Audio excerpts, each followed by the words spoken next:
के गइल गावना तब से सुनाबा घरिया गाना। तू करा के गइल गावना पिया सुनाबा घरिया गाना। घरे कहिया आइब सजना निकला गोत नइखे बिछावाना।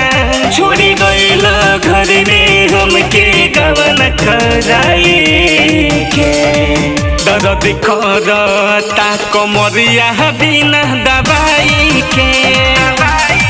दर्द करता कमरिया बिना दवाई के। तू ना आइब त सुन पिया दी दवाई के। दर्द करता कमरिया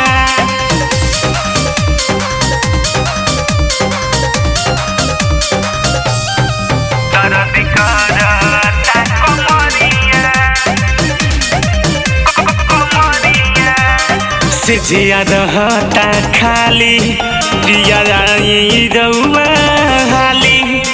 देहिया भइल मतवाली न संभले कैसे पिया संभाली। से जिया रहता खाली पिया रउआ हाली।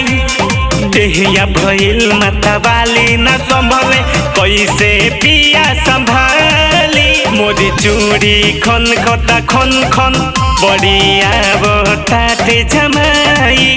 बिना तहरा सुनिल ये पिया कैसे देहिया के दुख जाई। यकीन न बात देखिल पिया आई के। दर्द करता कमरिया बिना दवाई के। दर्द करता कमरिया बिना दवाई के।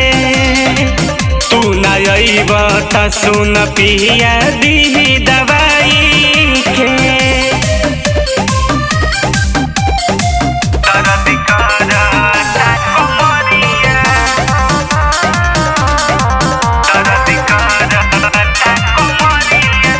जगदीश तू जुलमी भइला काहे छोड़ के हमके गइला। तू भी रह के रोग लगैला कौना सवत पे जाके लो भइला।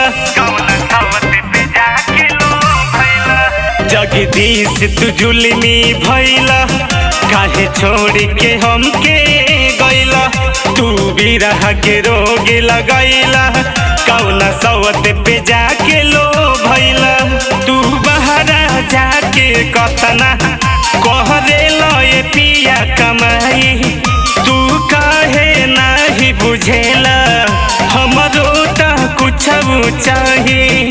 अनुराग जीवानी तहरे आस लगाई के। दर्द करता कमरिया बिना दवाई के।